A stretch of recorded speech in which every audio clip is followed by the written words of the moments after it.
अस्सलाम वालेकुम। हमने टीचर ट्रेनिंग के हवाले से एक कोर्स डिज़ाइन किया है जो ख़ास तौर पर जो नए टीचर्स अभी भर्ती हो रहे हैं। सिंध गवर्नमेंट जो भर्ती कर रही है आईबीए के थ्रू, पीएचडी और जेईएसटी। इसके सिवा जो और भी टीचर्स हैं इस कोर्स से फ़ायदा उठा सकते हैं। ये हमने डिज़ाइन किया है कि आपको कुछ अपनी रिस्पॉन्सिबिलिटीज़, आपके एक्शंस, आपके बिहेवियर्स की कितनी अहमियत है टीचिंग में। When you become teacher and you select teaching as a profession, what responsibilities you hold in future. तो इस हवाले से ये हमने कोर्स डिजाइन किया है। उम्मीद मैं करता हूँ कि आपके लिए ये बहुत ही यूजफुल होगा और आपकी हेल्प करेगा आपको अपनी शख्सियत को आइडेंटिफाई करने में और स्टूडेंट्स के प्रॉब्लम्स को अंडरस्टैंड एंड रिजॉल्व करने में। तो ये कोर्स डिजाइन किया गया है by doctor Raza academy and educational consultancy की तरफ से। आइए चलते हैं हम कोर्स की तरफ। तो आज के लेसन का जो हमने बनाया है, learning outcomes of this session, तो उसमें सबसे पहले क्या है, अवेयरनेस ऑफ सेल्फ। हमें खुद की पहचान होनी चाहिए, हमें अपने आप को पहचानना चाहिए कि हम हैं क्या। जब तक हमें अपने बारे में पता नहीं होगा तो हम दूसरों को क्या सिखा सकते हैं, क्या देंगे। तो first of all, learning objective of this session is what? The awareness of the self. After that है अवेयरनेस ऑफ द प्रोफेशन। जब आपको खुद को पता चल जाएगा कि आप क्या हैं, आपकी सलाहियतें क्या हैं, आप में कितना पोटेंशियल है, आप कितने काबिल हैं, या आप में कितने सीखने की सलाहियत मौजूद है और दूसरों को सिखा सकते हैं, then you will be able about the profession. Because teaching, you know very well, everyone say teaching is a noble profession, teaching is a profession of prophets, but how? We must know about the profession. The last है the awareness of the responsibilities as a teacher. सबसे अहम यह है कि हमें खुद को पहचानना चाहिए कि एज अ टीचर जब हम बनने जा रहे हैं या हम बन चुके हैं या हम अभी पढ़ा रहे हैं कहीं पर भी, तो हमारी जिम्मेदारियां कौन सी हैं और उनको कैसे हम सर अंजाम दे रहे हैं। ये सबसे अहम चीज है टीचर के लिए। अभी जो बैकग्राउंड इंफॉर्मेशन है, सबसे पहले जैसे हमने कहा कि अपने आप को पहचानने की जरूरत है। तो some questions you ask yourself, खुद से आप क्वेश्चंस पूछें, why are you a teacher. जब ये खुद से आप क्वेश्चन करेंगे तो अंदर से खुद आपको आवाज आएगी कि वाकई मैं क्यों टीचर बनना चाहती हूँ या चाहता हूँ। क्यों आपको जरूरत पड़ी? क्या आप teaching as a career choose कर रहे हैं, एज अ प्रोफेशन चूज कर रहे हैं, ये बाय चॉइस आ रहे हैं या बाय चांस आ रहे हैं? क्योंकि नॉर्मली हमारे यहाँ क्या होता है, जो पाकिस्तानी सोसाइटी है उसमें टीचर तभी बनता है बंदा जब उसको कोई कहीं से भी कोई अच्छी जॉब नहीं मिल रही। फॉर एग्जांपल मैं मिसाल ही देता हूँ कि जैसे कि ज्यादातर हर एक बंदा हमारे यहाँ कोशिश करता है कि मैं सीएस करूं, मैं सीएसपी बन जाऊं, मैं पीसीएस करूं, मैं मुझे कोई एडमिनिस्ट्रेटिव पोस्ट मिल जाए, मैं कहीं और एडजस्ट हो जाऊं। अगर वो वहां से नाकाम हो जाता है, फेल हो जाता है, वो अचीव नहीं कर पाता, इन द एंड वो क्या कहता है कि मैं टीचर बनता हूं। क्योंकि teaching job is very easy in Pakistan. Pakistan में क्या है कि टीचर बनना बहुत ही आसान हो गया है। अभी देखो जैसे ही पीएचडी और जेईटी की टेस्ट हुई हैं सिंध में, इन पर्टिकुलर सिंध में प्रोविंस की बात कर रहा हूँ, कि उसमें कितने ऐसे लड़के हैं जिनके पास प्रोफेशनल डिग्रीज हैं। जैसे कि फॉर एग्जांपल उन्होंने बी की है, इंजीनियरिंग उनके डिग्री उनके पास है, मगर वो भी टीचिंग में आ रहे हैं। क्यों? क्योंकि वहां वो इंजीनियर नहीं बन सके। वो उनका जो प्रोफेशन है, वहां जो उन्होंने क्वालिफिकेशन हासिल की है वो उन्होंने वहां उनके कामयाबी नजर नहीं आ रही। एज अ रिजल्ट जब वहां से नाउम्मीद हो गई तो वो बन गए टीचर। सिमिलरली हमारे यहाँ एग्रीकल्चर का प्रोफेशन है, मैं जानता हूँ काफी हमारे कलीग भी रह चुके हैं, उन्होंने भी एक डिग्री तो एग्रीकल्चर की मगर वो भी टीचर बन रहे हैं। और तो और जो बिजनेस और कॉमर्स वाला जो बंदा जिसको बिजनेस करना चाहिए, अपना सेटअप करना चाहिए, कोई बिजनेस आइडिया सर्कुलेट करे दुनिया में, नया आइडिया लेकर आए, दूसरों को भी एम्प्लॉय करे, वो भी टीचर बनने जा रहा है। क्यों? This is the big question you ask yourself. Why are you a teacher? क्या आप मजबूरी के तहत बन रहे हैं? कोई आपके पास जॉब नहीं है, कोई आपके पास अर्निंग सोर्स नहीं है, then you are selecting teaching job is the last option to feed yourself। तो ये बड़ी नाइंसाफी होगी प्रोफेशन के साथ, अपने आप के साथ। सो सबसे पहले ये अहम सवाल है, why are you a teacher. After that हम आते हैं, why did you select teaching as a profession. Again मैं इसका आंसर उसमें ही दे चुका हूं, वही रिलेवेंट है कि आप टीचिंग को प्रोफेशन क्यों अपना रहे हो, क्या वजह है आपकी, आपके पास क्या आइडियाज हैं, क्या आप खाका लेकर आए हैं, कौन सी आप चेंज की बात करेंगे, या वही है जैसे ही सब बन रहे हैं, गवर्नमेंट जॉब है मिल रही है, क्या करें, कुछ नहीं है तो टीचिंग ही as a last option. Same, how do you see teaching as a profession. आप इस प्रोफेशन को कैसे देखते हैं, आपकी नजर में टीचिंग प्रोफेशन क्या है। जब आप ये अब खुद से सवाल पूछेंगे तो आपको खुद ही अंदाजा हो जाएगा कि वाकई में जो प्रोफेशन सेलेक्ट कर रहा हूं वो मेरे लिए है भी नहीं है। Do you have potential to change the minds. क्या आप में वो खूबियां हैं कि आप दूसरों के आइडियाज को चेंज कर सकें, उनको मोल्ड कर सकें, उनमें पॉजिटिविटी ला सकें, उनके ख्यालात तब्दील कर सकें। क्योंकि हमारे यहाँ तो इतनी जो है वो कन्फ्यूजन फैल चुकी है कि टीचर जो है वो जस्ट अपनी जॉब करता है, मगर उसकी रिस्पॉन्सिबिलिटीज वो भूल चुका है कि teacher is a leader, teacher is a mind changer. उसके पास इतनी सलाहियत होनी चाहिए। क्या आपके पास ये सलाहियतें मौजूद हैं कि आप दूसरों के ख्यालात चेंज कर सकते हैं या नहीं? अगर नहीं तो don't come in this field.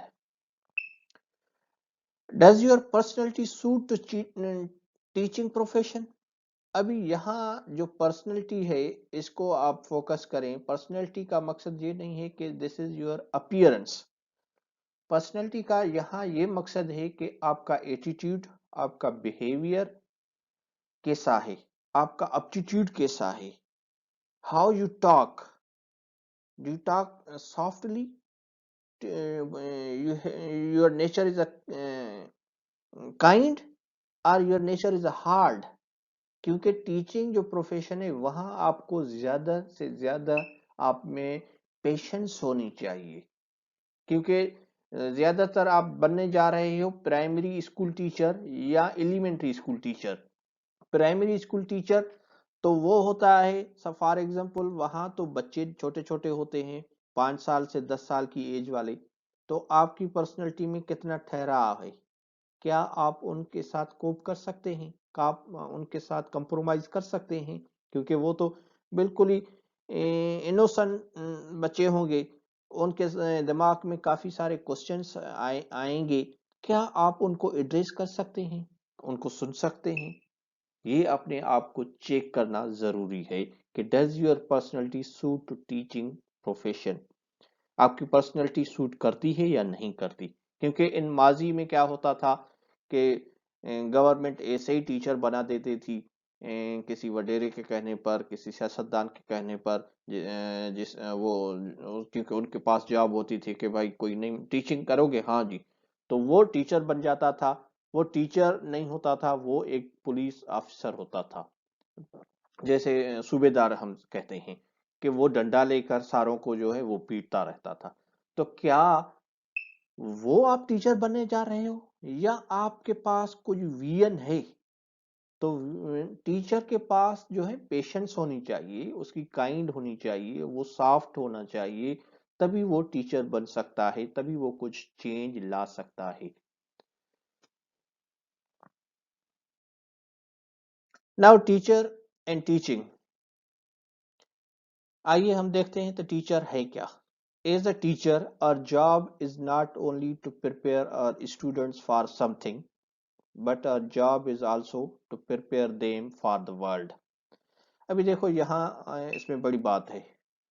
हमारी जॉब ये नहीं है कि जस्ट हम स्टूडेंट को एग्जामिनेशन के लिए प्रिपेयर करें। नॉर्मली हमारे यहाँ क्या हो गया है कि लिमिटेड सिलेबस है, वो जो स्कूल में पढ़ाता है प्राइमरी वाला है, उसको बस बच्चे को पास करवाना है, या एलिमेंट्री में बच्चे को बस वो पास हो जाए, यही टीचर की जिम्मेदारी है। नहीं नहीं, अगर ये जिम्मेदारी आप समझ रहे हो तो यू आर फेल। टीचर की बड़ी जिम्मेदारी है। टीचर की ये जिम्मेदारी है कि टीचर उस बच्चे को एक मुआशरे के लिए तैयार करे, एक हेल्दी मुआशरे के लिए, कि उस मुआशरे में जो हमारे यहाँ प्रॉब्लम्स हैं, बुराइयां हैं, उसको वो बच्चा आगे चलकर कैसे रिजॉल्व करे, वो अपनी शख्सियत को कैसे निखारे, वो सोसाइटी में अपना रोल कैसा अदा करेगा इन फ्यूचर। ये मेन जॉब है टीचर की, to prepare them for the world. क्योंकि बच्चे को हमें सिखाना है, मुआशरा सिखाना है, मुआशरे के बारे में सिखाना है, उसके बारे में अच्छाइयाँ बुराइयाँ उसको बतानी है, कि उसको रोल कैसा अदा करना चाहिए इन फ्यूचर, न कि हम जस्ट उसको एग्जामिनेशन रट्टा मारकर उसको साइंस और कुछ और सब्जेक्ट्स हम उसको याद करवा कर हम कहें कि we did our job very well. No, this is not your job. ये तो घर बैठकर भी बच्चा वो किताब रट सकता है।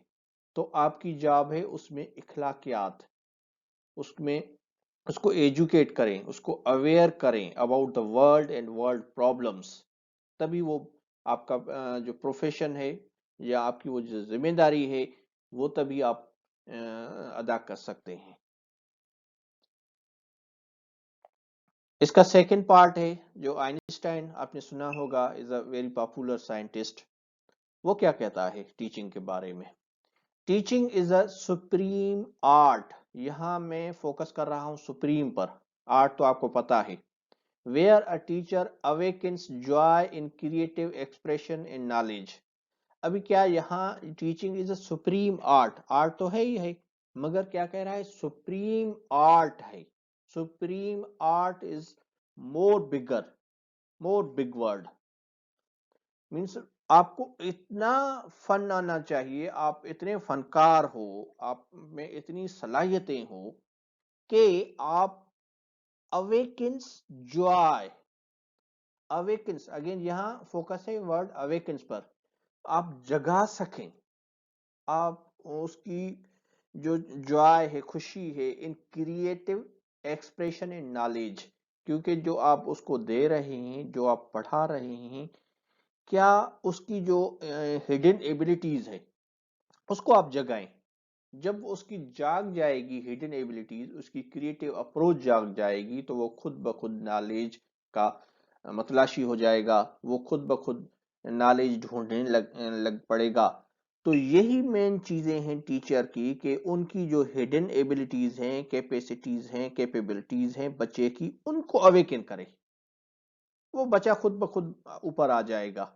तो हमें क्या है, उसमें हिडन टैलेंट ढूंढना है, कि उसको टैलेंट किस चीज में है। Might be he is going to be a sports person, might be he is going to be a writer, might be he is going to be actor, might be he is going to be in other field. So we need to explore. उस्ताद की क्या जिम्मेदारी है कि उसकी explore करें उस बच्चे में, और उसकी क्रिएटिव सलाहियतों को उजागर करें।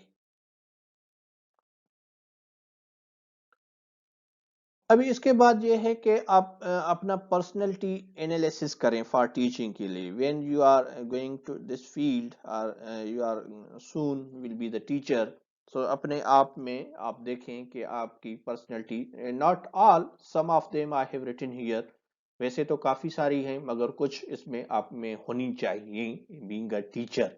सबसे पहले क्या है, काइंड। क्या आप काइंड हैं? जैसे मैंने पहले भी एग्जांपल दिया कि पिछले जो 90s 80s वाले टीचर हैं, गवर्नमेंट स्कूल टीचर, वो तो डंडा उठाकर, फॉर एग्जांपल कोई एक बच्चा मिस्टेक करता है तो वो सारे क्लास को वो पनिश करते थे। तो क्या अभी भी आप में वही नेचर है? जब तक आप काइंड नहीं होंगे आप टीचर नहीं बन सकते, अच्छे टीचर नहीं बन सकते। वर्ल्ड ड्रेस, यहाँ वर्ल्ड ड्रेस का ये मकसद नहीं है कि आप बिल्कुल ही बन ठन कर आए। इसका मकसद ये है कि आपकी नीट और क्लीन जो है वो ड्रेस होनी चाहिए आपके प्रोफेशन के हिसाब से, नहीं कि आप वहाँ अदाकार बनकर आए, नहीं कि आप मॉडल बनकर आए। क्योंकि आपकी साफ सुथरे आपके जो वेल ड्रेस होंगे, आपके कपड़े होंगे, आपके पहनावा होगा, वो अच्छा इंप्रेशन जाता है बच्चों पर कि teacher he love the cleanness, he love the nature, he love the simplicity। क्योंकि टीचर अपने तनख्वाह के हिसाब से ही वो ड्रेस कोड अपना एडाप्ट करेगा, न कि वो उससे ऊपर जाएगा। तो ये भी आपके पर्सनैलिटी का जो एनालिसिस में इंक्लूड है। After that there is a soft. Soft ये है कि सपोज आप कैसे बात करते हो।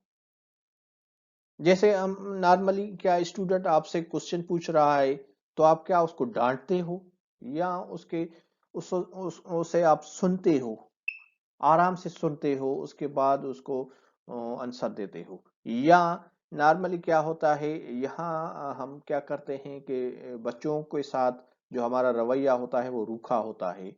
हम उनको क्या करते हैं कि जो उनकी फिजिकल अपीयरेंस होती है उनके नामों से हम उनको लेबलिंग करते हैं। जैसे फॉर एग्जांपल कोई सेहतमंद बच्चा है तो हम उसको कहते हैं मोटा, कोई रंग का थोड़ा वो होता है तो हम उसको काला कहते हैं, या कोई किसी नाक टेढ़ी हो या कोई और प्रॉब्लम हो तो हम उसको उस नाम से जो है वो बना देते हैं, मोकरी बना देते हैं, मोक करते हैं बच्चों को। तो being a teacher you use the soft language while speaking with your students। उसमें क्या होना चाहिए, जैसे फॉर एग्जांपल आपकी एज के हिसाब से आप बेटा उसको कह सकते हैं, बेटी कह सकते हैं। इससे भी बेहतर यह है कि आप उसका नाम पुकारें, जिसका जो नाम हो उसका कंप्लीट आप नाम पुकारेंगे तो वो स्टूडेंट प्राउड फील करता है कि माय टीचर इज रेस्पेक्टिंग मी। तो सबसे अहम ये बात है आपको जहन नशीन करनी चाहिए। उसके बाद है पंक्चुअलिटी। पंक्चुअल, आप कितना पंक्चुअल हैं क्लास में आने जाने और स्कूल में, और स्टूडेंट के साथ आपकी कोऑर्डिनेशन, उसमें क्या पंक्चुअलिटी है क्या नहीं है। अगर आप कह रहे हैं कि मैं कल ये काम करूंगा तो आप करते हैं क्लास में कोई या उसको होमवर्क जैसे चेक करते हैं, तो उसमें भी आपकी पंक्चुअलिटी है या नहीं है। This is the very important. After that है नॉलेजेबल। क्योंकि अगर टीचर जो सब्जेक्ट पढ़ा रहा है क्या उसको उस सब्जेक्ट की नॉलेज है क्या नहीं है। क्योंकि नॉर्मली हमारे यहाँ जो प्राइमरी टीचर आप बनने जा रहे हो या एलिमेंट्री टीचर, प्राइमरी टीचर में तो नॉर्मली मल्टी सब्जेक्ट टास्किंग होती है, एक तो नहीं होती। There are so many subject, जैसे साइंस है, मैथ्स है, लैंग्वेजेस हैं, हिस्ट्री है, लिटरेचर है, वो भी आपको आने चाहिए। क्या आप उनमें आपकी ग्रिप होनी चाहिए, तभी आप बच्चों को कन्वे कर सकते हैं proper knowledge. Similarly for the elementary, elementary में थोड़ा कुछ होता है, फिर भी ऑप्शन के बंदा मैथ्स का है तो उसको मैथ्स मिलेगी, साइंस का है तो साइंस मिलेगी, लैंग्वेजेस का है तो लैंग्वेज मिलेगी। मगर प्राइमरी में तो you need grip on all these subjects very well to explain them. उसके बाद है ऑर्गेनाइजेशन। क्या आपकी लाइफ में, आपकी टीचिंग में, आपके मेथड में तरतीब है या नहीं है, ये भी बहुत जरूरी है। Now how to be a great teacher. Great teacher बनने के लिए क्या आपको चाहिए? Personal awareness, aware about how to teach different subjects. जैसे मैंने कहा कि आप को अवेयरनेस होनी चाहिए, आप साइंस पढ़ा रहे हो, मैथ्स पढ़ा रहे हो, लैंग्वेजेस पढ़ा रहे हो, या हिस्ट्री लिटरेचर पढ़ा रहे हो, क्या पढ़ा रहे हो, इस्लामिक स्टडी पढ़ा रहे हो, तो आपको अवेयरनेस होनी चाहिए डिफरेंट सब्जेक्ट्स की। Then aware about the different teaching methods. आपको अवेयरनेस होनी चाहिए कि आपके पास डिफरेंट टीचिंग मेथड्स जो हैं, क्या आपके पास हैं, कौन से टीचिंग मेथड्स आप जो हैं वो अडॉप्ट कर रहे हैं, क्योंकि there are different teaching methods. एक होता है टीचर सेंटर्ड मेथड। अभी टीचर सेंटर्ड मेथड क्या होता है, जिसमें सिर्फ टीचर बोलता है, जिसको हम लेक्चर मेथड कहते हैं। तो अभी आप जो प्राइमरी लेवल है या एलिमेंट्री लेवल है, वहां तो आपका टीचर सेंटर मेथड नहीं चलेगा। तो इसके लिए स्टूडेंट सेंटर मेथड चलेगा या कंस्ट्रक्टिव अप्रोच। उसमें क्या होता है कि छोटे छोटे आप ग्रुप बनाते हो, उनसे पूछते हो, उनसे क्वेश्चन करते हो, देन यू कैन आंसर। तो उसमें क्या होता है, वो स्टूडेंट जो है इंटरेस्ट भी लेना शुरू कर देते हैं। After that there is a project based learning, क्योंकि टीचिंग मेथड्स काफी सारे हैं। तो अभी प्रोजेक्ट क्या है, जैसे कोई आपने उसको टास्क दिया, कोई प्रोजेक्ट दी, जैसे कि साइंस में होता है कि वो 3-4 बच्चे के एक ग्रुप बना लिया 5-5 का। उसके बाद वो बच्चे जो है वो खुद से उसमें काम करने लगेंगे, उसकी इंटरेस्ट बढ़ेगी, वो मोर प्रोडक्टिव हो सकते हैं in future as well. Inquiry based learning, flipped classroom. Flipped classroom क्या है कि कभी आपने कोई उसको वीडियो दिखाया, कोई ऑडियो दिखाई, कोई डेमो किया, तो इस हिसाब से वो जो है बच्चे भी इंटरेस्ट लेते हैं। These are the very useful. Creative और कोऑपरेटिव लर्निंग, क्या क्रिएटिव मीन्स कभी आप उनको जैसे फॉर एग्जांपल हम नॉर्मली क्या होता है, हम बच्चों को टूर करवाते हैं, नाम तो स्टडी टूर होता है, मगर एज अ रिजल्ट वो ऐसे ही घूम कर हम आते हैं। फॉर एग्जांपल हम कहीं हिस्टोरिकल प्लेस पर जा रहे हैं बच्चों को लेकर, तो वहां उनको क्लियरली एक्सप्लेन करो कि व्हाट दीज आर, ये कब बना था, कैसे बना था, क्यों वो डिस्ट्रॉय हुआ, कौन सी वजूहात थी। अभी सारे उनके बारे में आप उनको एजुकेट करो। Then after the finishing the tour, next day आप उनको कहो कि आपने क्या ऑब्जर्व किया, क्या आपने देखा, वहां क्या क्या चीजें थी, आपके अपने ख्यालात क्या हैं, उसके बारे में आप कोई उस पर मजमून लिख कर लेकर आए। तो ये होती है क्रिएटिव लर्निंग या पर्सनलाइज लर्निंग। पर्सनलाइज को आप इंडिविजुअल भी कह सकते हैं। फॉर एग्जांपल हमारे यहाँ जो बच्चे पढ़ते हैं, हर एक की लेवल एक जैसी नहीं होती। कुछ बच्चे जो हैं वो एवरेज होते हैं, कुछ एवरेज से ऊपर होते हैं, कुछ एवरेज से नीचे होते हैं, कुछ काफी टैलेंटेड बच्चे होते हैं। तो अभी हमें क्या करना चाहिए, अकॉर्डिंग टू देयर नीड्स, जो बच्चे की नीड है उसको स्पेसिफिक, बच्चे को स्पेसिफिक नीड की तहत उसको हम पढ़ाएं सिखाएं, न कि उसको हम डिस्करेज करें। कि ये है पर्सनलाइज्ड लर्निंग। आफ्टर दैट ये है कि आपको सब्जेक्ट नॉलेज कितनी है, या टीचिंग थ्योरी, आपकी थ्योरी क्या है। टीचर खुद अपनी थ्योरी बनाता है। थ्योरी बेसिकली कुछ नहीं होती, थ्योरी एक मॉडल है जो आपने खाका बनाया है कि मुझे इस तरह से टीचिंग करनी है। ये depend on you, which theory you are going to follow. What to teach the students, अभी इसको मैं कंक्लूड कर रहा हूं। तो टीचर की जिम्मेदारी क्या है, स्टूडेंट को क्या सिखाना है, हाउ टू थिंक। सबसे अहम जिम्मेदारी किसी भी टीचर के लिए ये है कि वो सोचना सिखाएं बच्चों में। तख्लीकी सलाहियत तभी आएगी जब वो सोचेगा, गौर और फिक्र करेगा, और उसके उसको सिखाए रीडिंग, राइटिंग और लिसनिंग एंड स्पीकिंग। क्योंकि मोस्टली जो हमारी लैंग्वेज के सब्जेक्ट्स हैं उसमें हम दो ये तो करते हैं, रीड और राइट तो करते हैं, लिसन और स्पीक बिल्कुल नहीं होती, लिसनिंग और स्पीकिंग। जैसे हमारी उर्दू है, सिंधी है, सिंधी तो हमारी फर्स्ट लैंग्वेज है, किनकी किनकी उर्दू फर्स्ट लैंग्वेज है, इंग्लिश सेकंड लैंग्वेज है। हम कितनी लैंग्वेजेस पढ़ते हैं, इंग्लिश, उर्दू, सिंधी, अरेबिक, मगर हमें बोलनी कितनी आती है, उर्दू और सिंधी। क्यों इंग्लिश हमें नहीं आती, क्यों अरेबिक हमें नहीं आती, बिकॉज जो दो पार्ट हैं लास्ट वाले हम नहीं करवाते इनकी प्रैक्टिस इन स्कूल्स में, इधर प्राइमरी हो, सेकेंडरी हो, या कोई भी लेवल हो। यही वजह है। तो टीचर की क्या जिम्मेदारी है, how to read, write, listen and speak, and after that the how to observe. जब तक बच्चा ऑब्जर्वेशन नहीं करेगा तो वो क्रिएटिव नहीं हो सकता, वो बातें नहीं बता सकता, वो नहीं कह सकता, जब तक हम उनको ऑब्जर्वेशन नहीं सिखाएंगे। ये तो सब सब्जेक्ट के लिए इंपॉर्टेंट है, इधर साइंस है या कोई और है। साइंस में तो ऑब्जर्वेशन वैसे भी ज्यादा होती है। आई थिंक आज का सेशन जो है आपके लिए यूजफुल रहेगा। Thanks for joining us and watching us. Please like share and subscribe. इसके बाद इंशाल्लाह नेक्स्ट हम जो टीचर का जो सेकंड सेशन होगा उसमें नेक्स्ट न्यू टॉपिक लेकर आएंगे जो आपके लिए बहुत ही कारआयता साबित होगी। और मैं उम्मीद करता हूं कि this session is a useful for you to help you in teaching as well as identifying yourself and your profession which you are going to join soon or you are in at the moment. Thank you very much. Have a wonderful time.